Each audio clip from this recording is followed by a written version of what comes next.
ሰላም ጤና ይስጥልኝ ውድ የአብስራ የዩቲዩብ ቻናል ቤተሰቦች እንዴት ናችሁ? እኔ ያለው እግዚአብሔር ይመስገን ደህና ነኝ። ውዶቼ ሰብስክራይብ፣ ላይክ፣ ሼር ላደረጋችሁልኝ ከልብ አመሰግናለሁ። እንዲሁም ደግሞ ቤቱን ሰብስክራይብ፣ ሼር ያላደረጋችሁ ሰብስክራይብ፣ ሼር እያደረጋችሁ እንድትከታተሉኝ በአክብሮት ተጠይቃለሁኝ።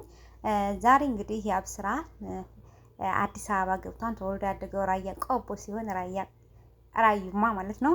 ከዛ አሁን ከወንድሞቼ ልጆች ጋር እንደምታዩትኝ አዲስ አበባ ፈታ እያለ ነው። ያው በልጅነት የታየ ነገር ለእድገትም አሪፍ ነው ይባላልና አዲስ አበባ እንደምታያትኝ አምሮባታል።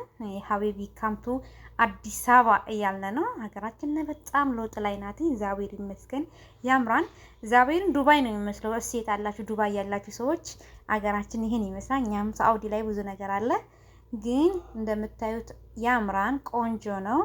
ልጄም የወንድም ልጆችም በጣም ደስተኛ ሆነው እየተጫወቱ ነው ያሉትኝ። በጣም ደስ ያለኝ ራሱ ሳየው በቃ እዛ ሁኜ እንደው ባብሬ ይሄን ቀን መቼ ነው የማገኘው እያልኩ ነበርና እንደምታዩት እንግዲህ አዲስ አበባ ሸገር እንደዚህ ብሎ የሚያምር ሆኗል።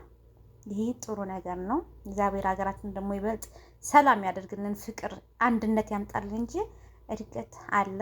እግዚአብሔር ይመስገን።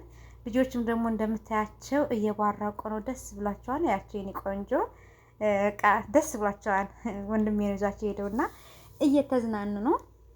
እንግዲህ ደግሞ እናንተም ደግሞ በስደት ያላችሁ ወንድሞቼ ደግሞ ፈጣሪ ብሎት ለሀገራችን አብቅቶን ከእስር ቤት በሉት በቃ ከእስር ቤት ከጭንቀት ወጥተን ፈታ የምንልበትን ሰዓት በጊዜ ያድርግልን።